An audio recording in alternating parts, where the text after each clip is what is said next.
Hey, everybody. Welcome to episode 9 of Live Well and Educate. Welcome back. Good to see all of you. My name is Becky. I'm a school counselor, have been in education for about 16 years.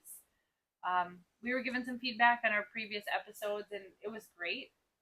If you are just jumping in to the podcast and haven't started from episode 1, which is what I tend to do, you're just looking for a topic that you can relate to. We want you to have an idea of who we are. So, Becky, married to Phil, been in education for quite some time now. Yeah, I'm Phil. I teach fifth grade. I've taught fifth grade. This is my seventh year now. I spent about 8 years before that teaching physical education, kindergarten to 12th grade.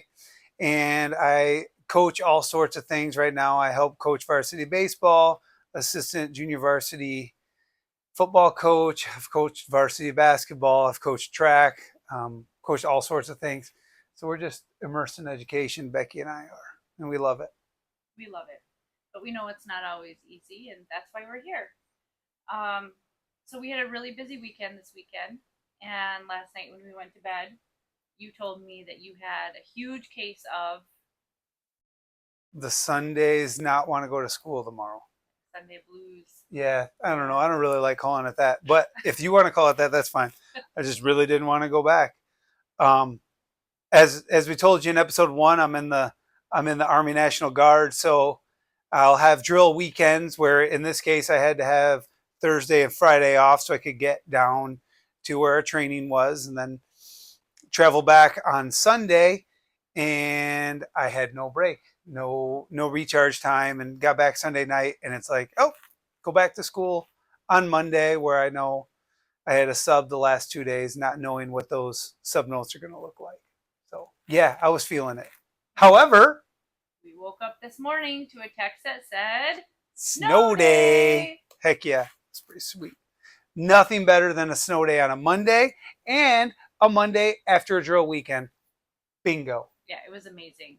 Yeah. I think it's safe to say that snow days are more exciting as a teacher or educator than they were when we were kids. What do you think? Zero question. Yeah. Zero question. So much better. It's the best. Like we're like giddy little kids again. Oh in yeah. the morning when we get that text. Yeah, we're way more excited than our children are.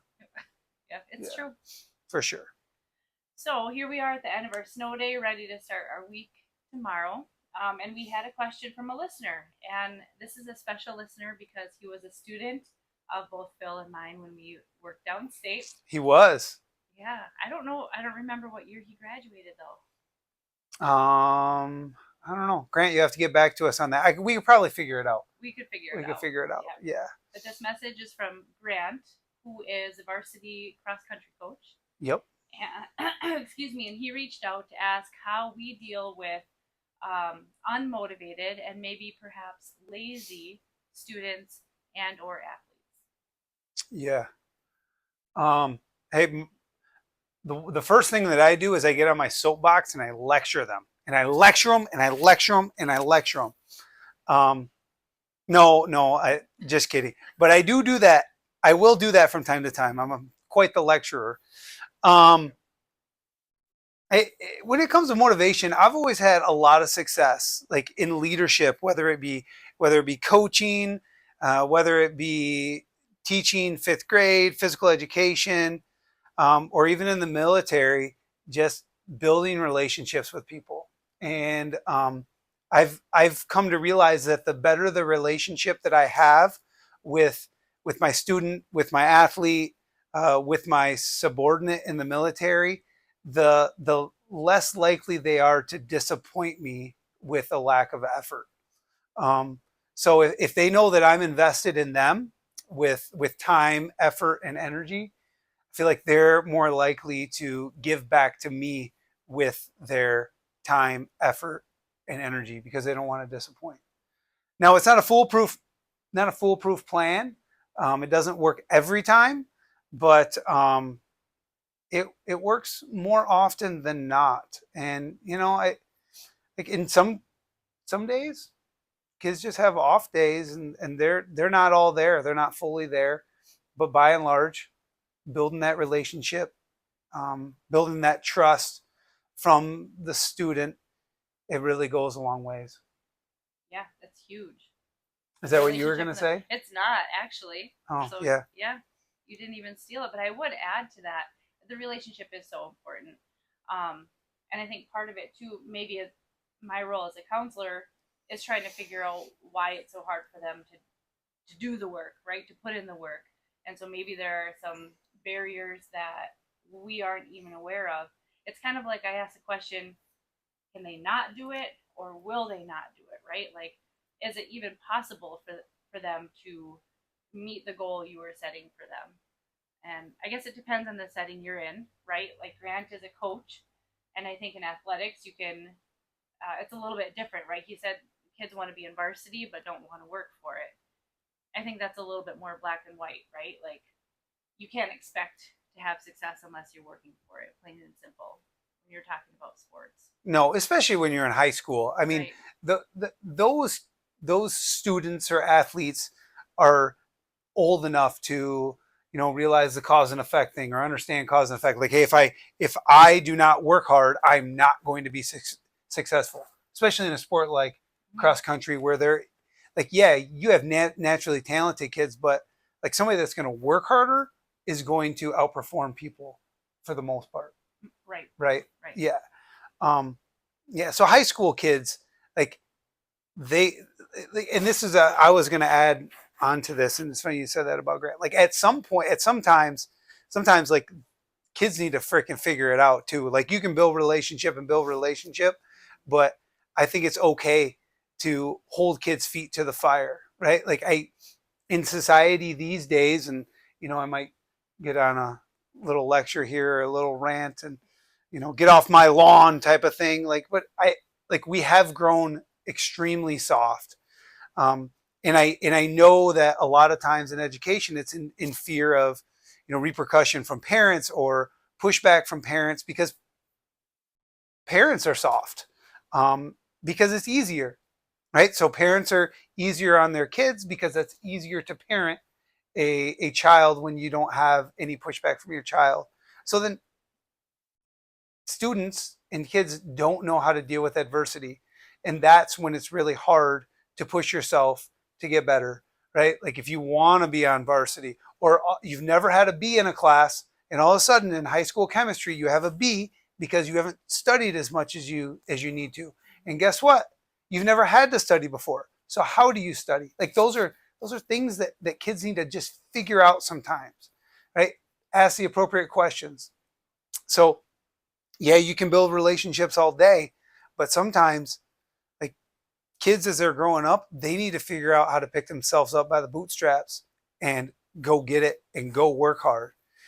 And the last thing I'll say on this before I turn it back over to you is the hardest thing as a teacher and as a coach is remembering that you can't want the kid to be successful more than the kid wants to be successful. Like, and that is hard because that's why we get into this, because we want to save all of them. We want all the kids to be successful. But if I want Johnny to be successful more than Johnny does, even if I realize Johnny's talent, but Johnny doesn't want to work hard to be successful, like that's a problem. I can't want it more than him.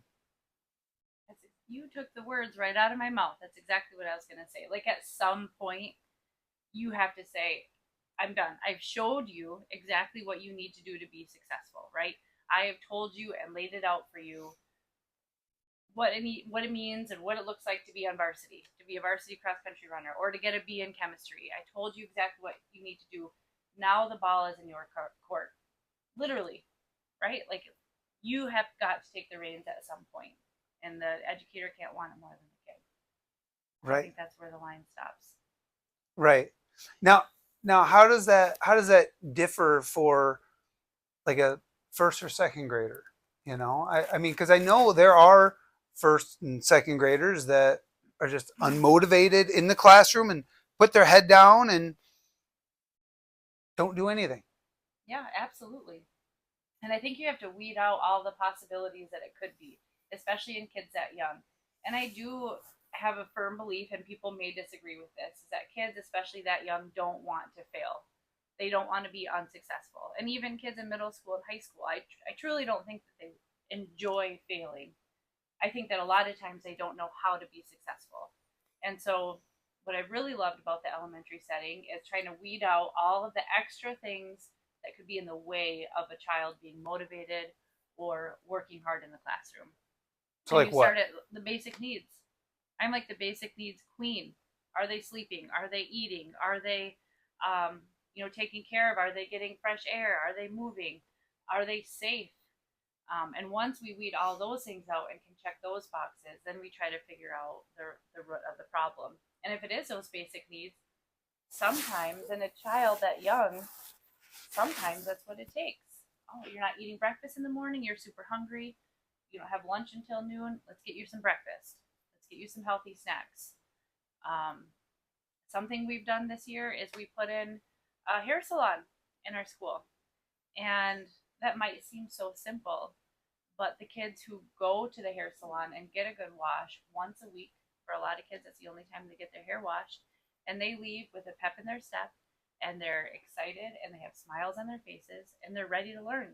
What does that do to their confidence? Their confidence is through the roof. I mean, they would go around. We had to kind of put a stop to this, but go around and show like all their former teachers their hair, their clean hair, their braids, and they just light up the room. And I think it's made a world of difference. There's no data to prove that. Maybe next year I'll start collecting some data, but Oh, yeah. I really do think it's been huge in the lives of these kids. Yeah. And plus they get some positive social interaction too.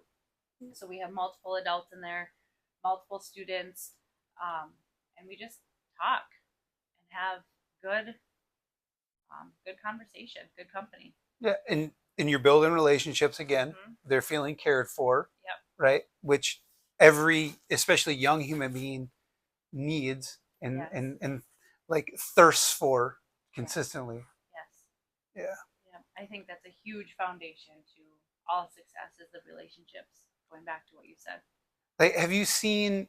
How about some success stories, or maybe some examples of high schoolers not having their basic needs met, and how not having their basic needs met has impacted what maybe a teacher would see as a lack of motivation, right? Like this kid comes into my class, he puts his head down every day, he doesn't do his work. Like, how do those basic needs impact a 10th or 11th or 12th grader? Like, have you seen that? Yeah, absolutely. I think when you get to kids at that age, a lot of what I've seen from my experience is that the kids are taking a lot of the adult responsibilities on at home. So rather than having the time or the opportunity to work on their schoolwork, they're taking care of the home. They're taking care of younger siblings. They have to have a job to support the family. So it's not necessarily the basic, they might have a roof over their head, but they may be the ones providing the food that they have to eat, paying for the food and the groceries, or making the home clean and safe to live in. And school may be way down the list of priorities. And by the time they get to school, they're exhausted. Yeah. I have had kids come in and sleep on the floor because that's what they need. And you can't blame them for that. No, No. can't. So then, like, but talk to me as a teacher who really wants to help a kid understand algebra 2, right? Like, this is where we're at, this is what I'm doing, and he or she doesn't bring anything to the table at, ever, right? Like and maybe that's a little hyperbolic, but like it appears that way. They just, all they do is they bring themselves to school. How do I balance the want for them to be successful in the classroom, while also understanding, like, I want them to be a healthy person, but still I want them to graduate, right? Like, I know that they're never going to get out of this situation if they don't come to algebra and do their work. And then that cycle is going to continue. Like, what do I do as a teacher, or as a parapro, or somebody that sees it? That is one of the most exhausting cycles you could be in a high school. And that's part of the reason I left. It's terrible. You feel helpless, right? You feel like you want the kid to succeed, and you know their ticket out of the situation that they're in is that high school diploma, or could be that high school diploma. I think relationship building is huge, but as a high school teacher who teaches algebra 2, you have that kid for 1 hour a day. There's not a Mm-hmm. ton of opportunity. Um, it's incredibly difficult. I think reaching out to support staff in the building and creating maybe a team to support the kid instead of taking it all on your own would be a good first step. It's not your sole responsibility. That child's success is not your sole responsibility, right? Like it's a team that can help, and everyone has a strength that they can bring to the table to help support that child. But at the end of the day, they have to be at a place where they're ready to feel supported, and they're ready to bring, their best self, whatever that looks like, to the table. They have to be willing to accept it. Yeah, and as a teacher, you're saying like you have to be like aware enough. Like you have to be aware that if they don't, I don't want to say don't want it because I don't imagine it would be that in most cases, like a Right. overwhelming amount of cases. But it's just like it's not practical. It's not plausible for them to want it. Like you have to keep that in perspective that for them and what they have going on, algebra 2 might not be even close to the top half of their priorities, and it might never be. Right. Right. And that's scary. It's scary to think about because, like you said, you went into this field because you care about kids and you want to help them and save them. And when you feel like you can't save a child, which even if they're a junior in high school, they're still a kid. If you feel like you are at the end of all of the things that you have tried, um, it's extremely, extremely sad. Yeah. So then, as a teacher, what I'm hearing is all I can be at that point is just there for the kid when and if they do have the opportunity to give me everything they have. That's all you can do. You can't play God. You can't force them to do their algebra 2. Um, you can hope that by the time that they leave your class, they're ready to accept your help. But yes, that's exactly what I'm saying. Right. And also like what you're saying is like we're talking about both ends of the spectrum here, like maybe some athletes that have potential to like be extremely successful but they're lazy, right? Mm-hmm. Or they show up with the attitude to work half the time at practice. And then on the other end of the spectrum we have students that have the worst home life, and they're lucky that they show up to school because they're taking care of little brothers and sisters. They don't have any food on the table at home, right? They're doing all the laundry, they're working. Right. But as an educator, as a coach, like all you can be is there for them if and when they're going to put in the work. Right. So you take Grant's athletes and you have kids who really want to be in varsity but aren't putting in the work that's required. Grant gives them what he's requiring of them, and then it is up to them. And when they are ready to work hard, the way that Grant set those expectations, he'll be ready to coach them. Yeah, and that as a coach, like I will tell you personally, as a coach, when you see that, Um, if you have a player that is super talented, but they're not willing to put in the work and they're letting their team down, and you have to actually pull them out and put somebody else in because they're working hard and doing better work for the team. But you know that kid's talent isn't as much, and the team is likely to not be as successful. Like it is hard because like you want to win, Yeah. right? You want to win, Yeah. but you know the kid that you're replacing him with is not going to put the team in as good of a situation. Like that is a hard pill to swallow. But at the end of the day, as educators, like we're all about lessons, and you hope that the student that was replaced learns a lesson, right? And then you're also rewarding that other kid Exactly. Yeah. for showing up every day and working hard. And it is, again, tough to swallow. And as a teacher, it's tough to swallow because you're there every day, you're putting in the work, and you want the kids to be successful. Probably a competitor as well. Like, hey, I want my kids to do well. I want my students to do well. It, it's hard to swallow, but it's a reality, and it's important to accept that, give it everything you have, and you lead that horse to water. If they want to drink, they're going to drink. If they don't, they're not gonna. Right. And I think you can lessen that load again. I'll say it again because I think it is important. You can lessen the burden you feel by having it, surrounding yourself with a team of people that you can collaborate with and talk through situations. Hey, are you seeing the same thing? Are you, recognize, do you know something that I don't know, that I'm not understanding about this kid? Or is something you're doing working, or their previous year's teacher? Is there something that worked with this kid?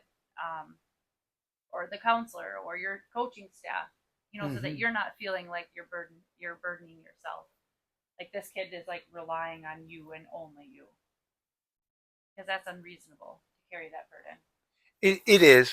I mean, but I will say, as a coach, when you're the head coach, like that is part of it. Like you do have to feel that, right? Like you feel the responsibility of cutting a kid, or you feel the Yeah. responsibility of benching a kid, and that's part of it.